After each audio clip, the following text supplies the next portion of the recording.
시청자 여러분 안녕하십니까? VOA 뉴스입니다.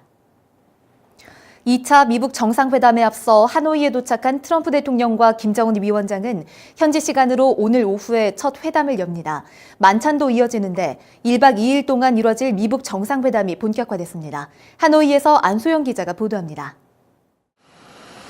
하노이에 도착한 트럼프 대통령은 이곳 시간으로 오늘 오후 소피텔 레전드 메트로폴 하노이 호텔에서 북한 김정은 위원장을 만납니다. 1대1 만남으로 예정돼 있으며 이후 만찬을 함께할 예정입니다. 만찬에는 마이크 폼페오 국무장관과 멀베이니 비서실장 대행, 통역 등 3명이 배석하고 북한 측도 보좌관 2명과 통역이 참석합니다. 본격적인 협상은 다음 날인 28일에 이어집니다. 단독 확대 정상회담에 이어 오찬이 이어지면서 지난해 싱가포르에서 합의한 비핵화와 새로운 관계 수립, 한반도 평화체제 구축 등을 위한 진전 방안을 논의하게 됩니다. 스티븐 비건 대북정책 특별대표와 북한의 김혁철 대미 특별대표의 실무 협상은 거의 마무리 단계인 것으로 알려졌습니다.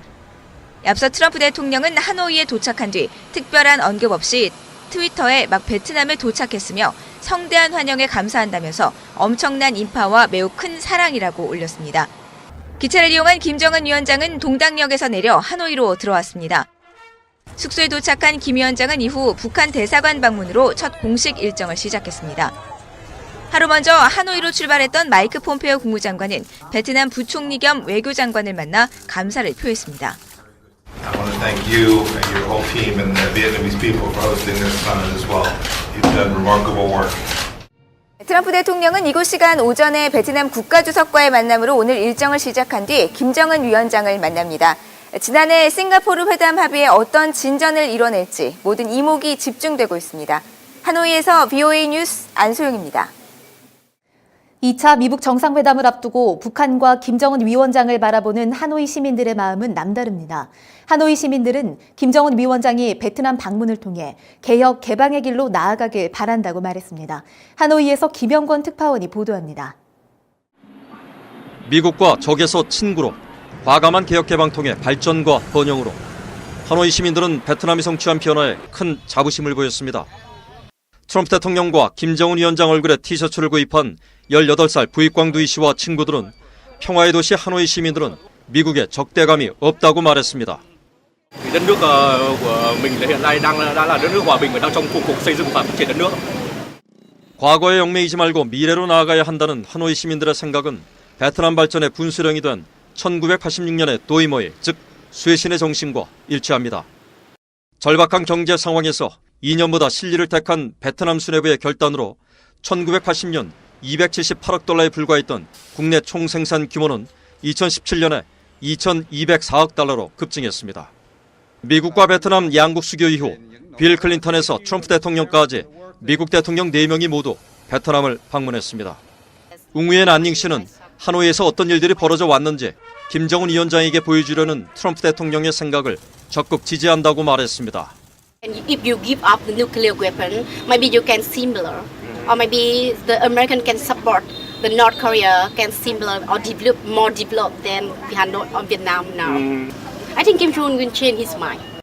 하노이 시민들은 개혁 개방을 단행하기 전 베트남과 비슷한 북한 주민들의 열악한 삶에 많은 연민을 나타냈습니다. 그러면서 김정은 위원장이 하노이 방문을 통해 개혁 개방의 길로 나아가길 바란다고 희망했습니다. 하노이에서 VOA 뉴스 김영곤입니다. 2차 미북 정상회담을 앞두고 미 하원은 청문회를 열어 정부의 대북 정책을 진단했습니다.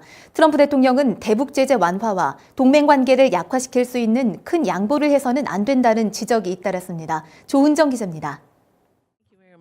하원 외교위원회에서 열린 청문회에서 빅터차 전략국제문제연구소 한국석좌는 이번 회담에서 북한은 작고 점진적인 양보 카드를 내놓을 것으로 전망했습니다. 그러면서 북한은 평화선언과 정치적 인정, 제재 해제, 미군 철수 등 상당한 양보를 얻어내려 할 것이라며 트럼프 대통령이 큰 양보를 하고 나쁜 합의를 받아들일 수 있다는 점을 가장 우려한다고 밝혔습니다. That we do not cut into our alliance equities and offer those as negotiating chips to North Korea. Things like our exercises and our readiness, our troop disposition on the peninsula. 북한을 여러 차례 방문해 협상을 했었던 빌 리처드슨 전 뉴멕시코 주지사는 이번 회담에서 비핵화 시간표 등 상세한 협상 틀이 마련돼야 한다고 밝혔습니다. 만일 실질적인 협상 틀이 마련되지 않으면 다음 정상회담이 발표될 때까지 협상이 또 답보할 수 있다고 지적했습니다. General guiding principles for a final agreement, definitions and constraints, as well as timelines and benchmarks for the negotiation process. 의원들 역시 북한에 대한 트럼프 대통령의 큰 양보 가능성을 우려했습니다. We'll make sure sanctions are not relieved until we get significant assurance and verification that the actions of Kim Jong-un are sincere and bring. There be, frankly, no further concessions to the North until we see specific reciprocation on the table. 의원들은 대북 제재 해제나 연합훈련 중단 등 동맹과 관련한 양보를 하지 말아야 한다면서 북한은 과거부터 미국을 계속 속이는 협상을 해왔다는 점을 명심해야 한다고 지적했습니다. VOA 뉴스 조은정입니다.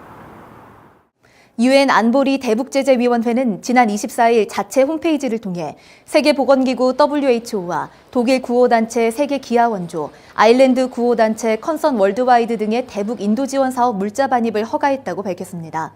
이에 따라 WHO는 북한 현지 사무소에서 사용할 무선통신 장비 등을 보낼 예정이며 다른 두 단체는 식량과 식수 등을 북한에 반입할 예정입니다. 현재 유엔의 제재 예외를 인정받은 인도지원 사업은 모두 15건으로 늘었으며 각각의 면제 유효 기간은 6개월입니다.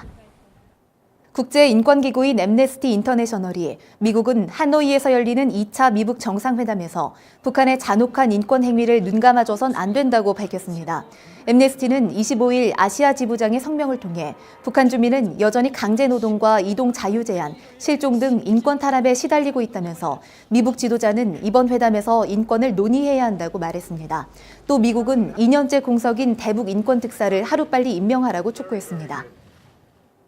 미 국방부의 존 하이텐 전략사령관은 대북 억지력을 강화하기 위해 미국은 전략폭격기와 지상배치 미사일, 핵 잠수함으로 구축된 핵무기 삼각축을 현대화해야 한다고 밝혔습니다. 하이텐 사령관은 26일 상원 군사위원회 국방예산 관련 청문회에 출석해 미국이 북한과 중국, 러시아에 대한 억지력 강화를 위해 취해야 할 다음 조치가 무엇이냐는 질문에 이같이 답했습니다. VOA 뉴스 마칩니다. 시청해주신 여러분 고맙습니다.